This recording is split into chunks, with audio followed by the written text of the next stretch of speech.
කාශ්වී වෙජිවෙතෝ බොහෝ සාදරයෙන් පිළිගන්නවා. අද මම හදන්න සූදානම් කරලා තියෙන්නේ පොල් කිරි වලින් හදන අයිස්ක්‍රීම් එකක්. එතකොට මේ සඳහා මම පාවිච්චි කරනවා උකු පොල් කිරි. මෙතන තියෙනවා උකු පොල් කිරි කෝප දෙකක් මෙතන අරගෙන තියෙනවා. මේකත් එක්ක මම පාවිච්චි කරනවා මේ වගේ ඒගායිගා. එහෙම නැත්නම් අපි කියනවා චයිනාමොස් කියලා. මෙන්න මේ ඒගායිගා පැටිවල තියෙන විශේෂිත මොස් ගතිය නිසා ඒකේ තියෙන අර උකු කරමීමේ හැකියාවත් ඉතාමත්ම වැඩි. ඒත් එක්කම පෝෂණ ගුණය ඉතාමත්ම ඉහළයි. ඒත් එක්කම තවත් මම පාවිච්චි කරනවා කෝන් ෆ්ලවර්. මෙතන මම අරන් තියෙනවා කෝන් ෆ්ලවර් මේස හැඳි 3මාරක්. මෙතන මම අරන්ගෙන තියෙනවා රටකජු කොටස ඉතාමත්ම බැදගත් රෝස් කරගත්ත රටකජු ඉතාමත්ම කුඩාවට කඩාගෙන.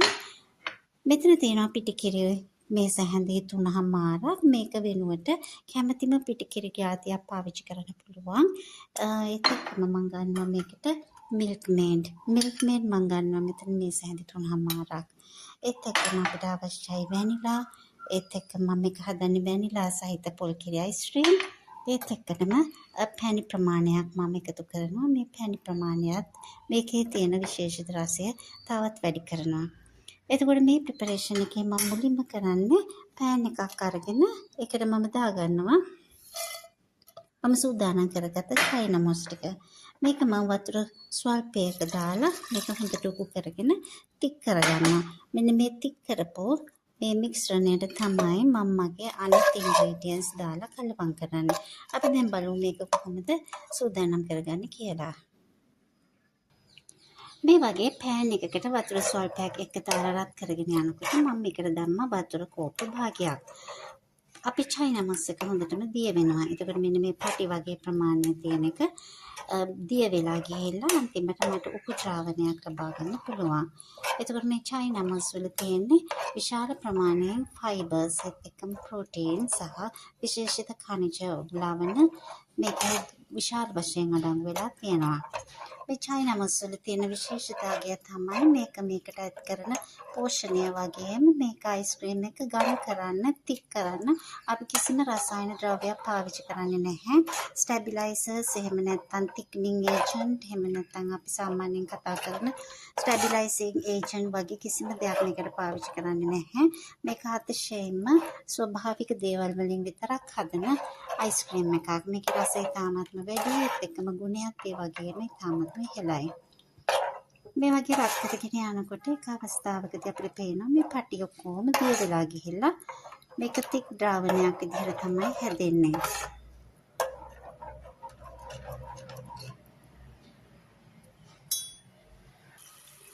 දැන් අපිට පේනවා මේ වගේ පැහැදිලි ලික්විඩ් එකක් පැහැදිලි ද්‍රාවණයක් මේ වගේ ලැබිලා තියෙනවා. දැන් කොහොම මේ මගේ ඒගා පැටි ටික දිය වෙලා තියෙන්නේ. මෙන්න මේ තත්ත්වයට ආවට පස්සේ මට පුළුවන් එකට එකතු කරගන්න මගේ අනිත් ඉන්ග්‍රීඩියන්ට්ස් මම මේකට දානවා අපේ පොල් කිරි මිශ්‍රණය.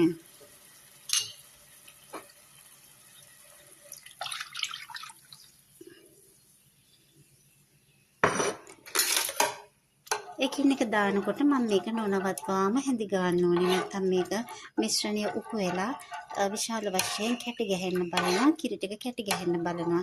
ඒක එහෙම වෙන්නේ නැතුව මේක නොනවත්වාම හැඳි ගාගෙන තමයි මගේ අනිකුත් ද්‍රව්‍ය ටික මම දැන් එකතු කරන්නේ. මම ඊළඟට එකතු කරනවා පිටි කිරි ටික.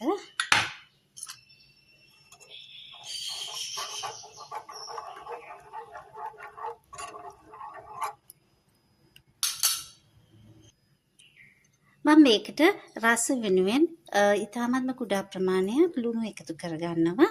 මේක තමන්ගේ කැමැත්ත විදිහට එක්කෝ එකතු කරන්න පුළුවන් නැත්නම් එකතු නොඉක තියන්න පුළුවන්. දැන් මගේ පොල් කිරි සහ මෙතන තියෙන්නේ මේ පිටි කිරි මිශ්‍රණය තමයි මේ වගේ උක් වෙවී තියෙන්නේ. මම දැන් මේකට එකතු කරනවා මගේ අනිකුත් ඉන්ග්‍රීඩියන්ට්ස් වෙන මිල්ක් මේඩ් ටිකයි ඒත් එක්කම කෝන් ෆ්ලවර් ටිකයි. කෝන් ෆ්ලවර් ටික එකතු කරාට පස්සේ මේ වගේ දිගින් දිගටම හැඳි ගන්න ඕනේ. නැත්නම් මේ මිශ්‍රණය එකපාරටම උකු වෙලා යන්න පුළුවන්.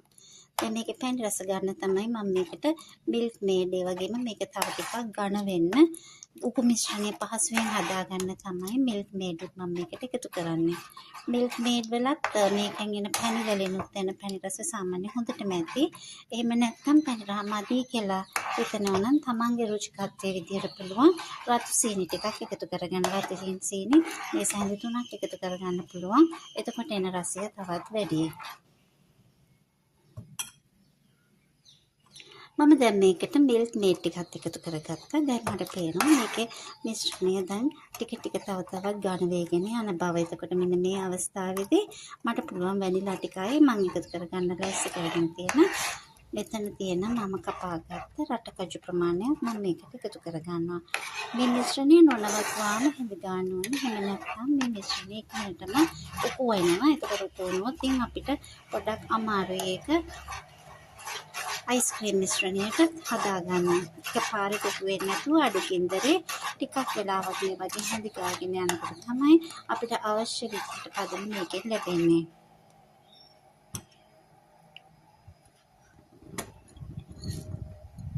මම රටකජු ටිකක් එකතු කරගත්තා. දැන් මේක හොඳට මිශ්‍ර වෙන දෙන්න. දැන් මට එකතු කරන්න තියෙන අපේ පැණි ටිකයි වැනිලා හැන්දයි ඒකතු කරගෙන තව ටිකක් ගන්න වෙනකොට මට පුළුවන් මේ මිශ්‍රණය පිටින් අයින් කරලා කාම උෂ්ණත්වයට එනකම් රඳා තබා ගන්න.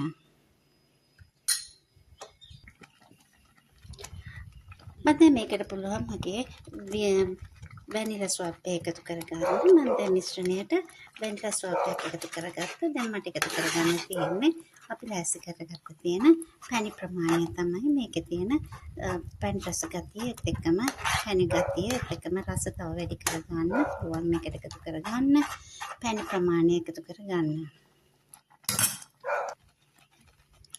මම මේකට එකතු කරගත්ත අපි ලෑස්ති කරගත්ත පැණි ප්‍රමාණයක්. එතකොට මෙන්න පැණි මම මෙතනට දැම්මා මේස හැඳි 3ක ප්‍රමාණයක්. එතකොට මේක පොඩ්ඩක් දිය වුණාට මේක දැන් පුළුවන් අපේ සියලුම ද්‍රව්‍යවන් හොඳින් දිය වෙලා තියෙනවා. මේක උකු වේගෙන යනවා. නොනවත්වාම හැඳි ගන්න ඕනේ. නොනවත්වාම හැඳි ගාලා මේ අපේ මිශ්‍රණයට පුළුවන් ඔයගලන්ට පුළුවන් මෙන්න මේ වෙලාවේ රස විදිහට තවත් සීනි එකතු කරනවද එහෙම නැත්නම් මේ සීනි රසය තියාගන්නවද කියලා තීරණය කරගන්න.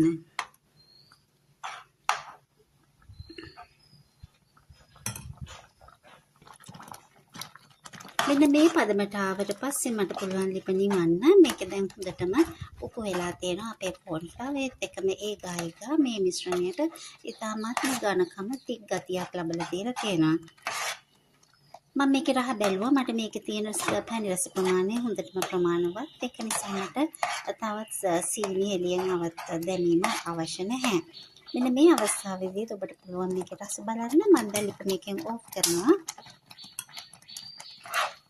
ලිපේම මේක නිවෙන්න තියන්න ඕනේ. සාමාන්‍ය කාම උෂ්ණත්වයට එනකන් ඊට පස්සේ තමයි මම මේක බීට් කරන්නේ. මේක හොඳටම බීට් කරලා එකපාරක් හොඳටම බීට් කරලා කාම උෂ්ණත්වයට නිවුනට පස්සේ මම මේක රැස්ති කරගත්ත භාජනයට දාලා මට පුළුවන් මේක ෆ්‍රීසර් එකේ දාලා මේක කූල් කරගන්න. සැරින් සැරේ එළියට අරගෙන බීට් කිරීමක් අවශ්‍ය වෙන්නේ නැහැ. එකපාරක් හොඳටම බීට් කරාට පස්සේ මේක ෆ්‍රීස් එකේ දාන්න පුළුවන්. ඊට පස්සේ ඒක ඉතාමත්ම රසවත් අයිස්ක්‍රීම් එකක් බවට හැරෙනවා. ඒක ෆ්‍රීස් වෙලා එනකොට රස බලන්න මේක ඉතාමත්ම රසවත් ඒත් එකම ගුණයි. ඒත් එකම මේකේ තියෙන කිසිම ද්‍රවයකට අපි කිසිම රසායන ද්‍රව්‍යයක් එකතු කරලා නැහැ.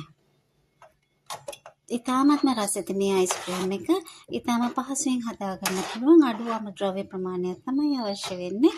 මේ වගේ රසෙති අයිස්ක්‍රීම් එකක් ගෙදර හදාගත්තාම ඒකේ වටිනකම ඉතාමත්ම වැඩි. මොකද අපිට අවශ්‍ය ඕනම දෙයක් නට්ස් ඒ වගේම මේකට ඕනේ නම් රේසින්ස් ඒ වගේ දේත් එකතු කරගන්න පුළුවන්. දැන් අපි හදාගත්ත අයිස්ක්‍රීම් එක දැන් කාම උෂ්ණත්වයට වෙනකන් නිමිලා තියෙන්නේ. මම දැන් මේක බීට් කරගන්නවා විනාඩි 3ක් විතර. එක දිගටම බීට් කරගන්නවා.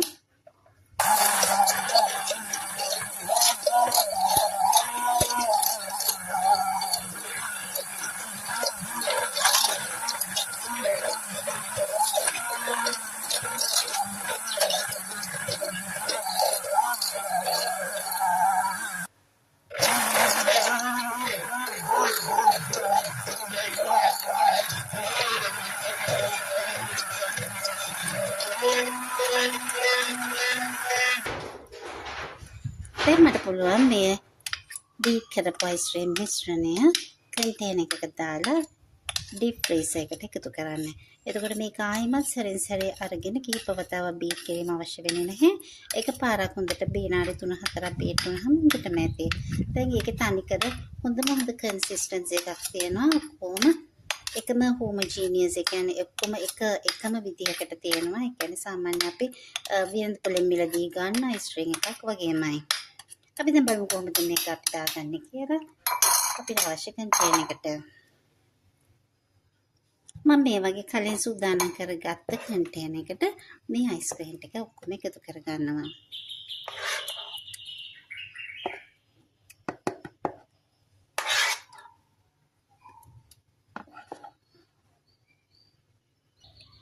මේ විදිහට තමයි අපි හදාගත්ත අයිස්ක්‍රීම් එක දිස් වෙන්නේ. දැන් මට පුළුවන් මේක ශීතකරණයේ ෆ්‍රීසර් එකේ තියලා සෙට් වෙන්න දෙන්න. පැය එකමාරක් විතර සෙට් වුණාට පස්සේ අපි අරගෙන බලමු කොහොමද අපේ අයිස්ක්‍රීම් එකේ රස බලන්නේ කියලා. මේ තමයි ශීතකරණයෙන් පැය දෙකකට පස්සේ මම ගත්ත අපේ අයිස්ක්‍රීම් එක දිස්වන ආකාරය. අපි බලමු අපි කොහොමද මේක සර්ව් කරන්නේ කියලා.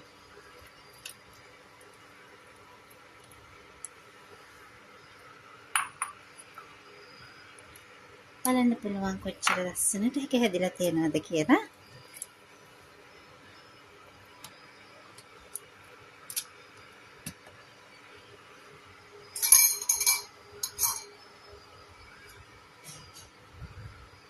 මේ අයිස්ක්‍රීම් එකේ රසය කියන්න වචන නැහැ. තාමත්ම රසති අයිස්ක්‍රීම් එකක් තමයි මෙතනින් හැදුනේ.